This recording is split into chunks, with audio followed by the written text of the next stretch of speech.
지키면 후손이 복을 받는다는 음택풍수. 예로부터 풍수지리에 많은 이들이 관심을 기울이게 된 가장 큰 이유이자 풍수의 가장 큰 폐해로 손꼽혀온 분야이기도 하다. 그렇다면 과학의 시대를 살아가는 현대인들에게 음택풍수는 과연 어떤 의미가 될 수 있는 것일까? 풍수를 전통 지리학의 근간으로 세상에 널리 알린 풍수학자 최창조 선생의 강연을 통해 음택풍수를 현대적으로 해석해보는 시간이 펼쳐진다.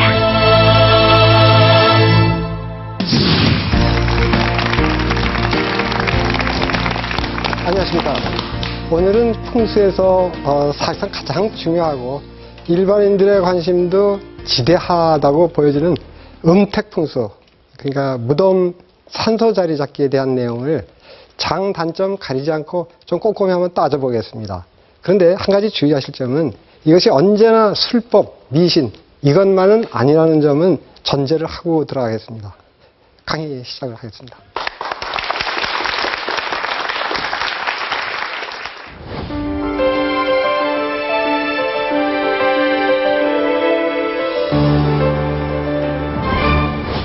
우리가 음택풍수의 논리를 체계적으로 얘기한다는 것은 뭐 풍수 전반이 그렇지만 음택풍수에 있어서는 더욱더 어려워집니다. 우선 우리가 이제 집터라고 하면 사람이 살면서 환경적 영향을 받을 수밖에 없죠. 그러니까 이런 어떤 인과관계를, 예를 들면 아주 험준한 산, 뾰족한 산, 살기 띈 산, 우리를 쏘듯이 들어오는 물길, 이런 건 뭐 당연히 피해야 된다 받아들일 수 있는 내용입니다. 그런데 음택풍수의 경우는 돌아가신 분이 땅속에 묻혀서 받은 길을 살아있는 자식들이 받는다, 후손들이 받는다. 이건 설명이 보통 어려운 게 아닙니다. 그래서 반드시 이제 음택과 관계는 안 되지만, 뭐 직접적인 건 아닙니다만 관계가 간접적으로는 되죠. 무엇을 먼저 말씀드리겠냐면은 풍수의 어떤 것 중에는 일반인들이 저건 미신이다 이렇게 알려진 것이 결코 미신이 아니다 하는 사례부터 한번 얘기를 시작하겠습니다. 우선 배산임수라는 것은 뭐 이제 중등학교 지리 교과서에도 입지 조건으로, 주거 입지 조건으로 그냥 뭐 익은 말처럼 쓰는 말이죠. 뒤로 산이 있고 앞으로 물이 흐른다.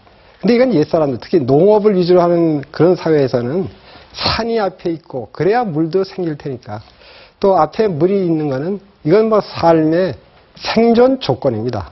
이 두 가지가 없어가지고는 생존이 이루어질 수가 없죠.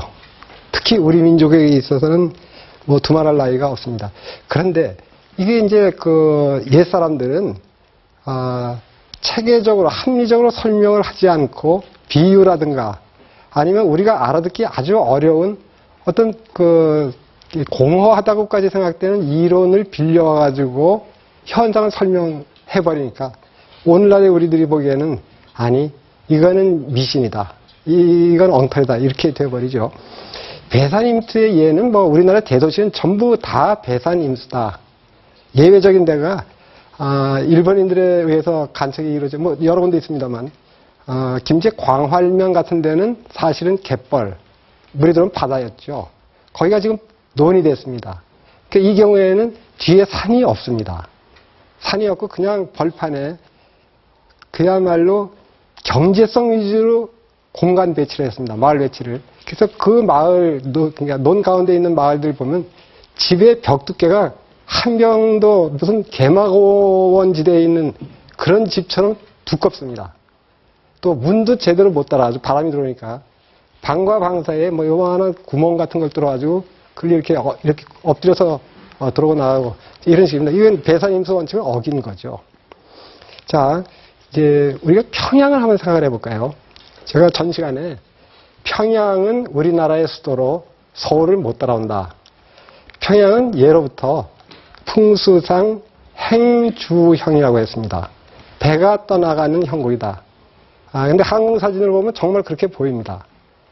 우선 대동강이 동쪽에서 서쪽으로 쭉 돌아가지고 을밀대의 모란목을 만나면서 남쪽으로 크게 휘면서 다시 평양 시가지를 끼고 서쪽으로 빠집니다.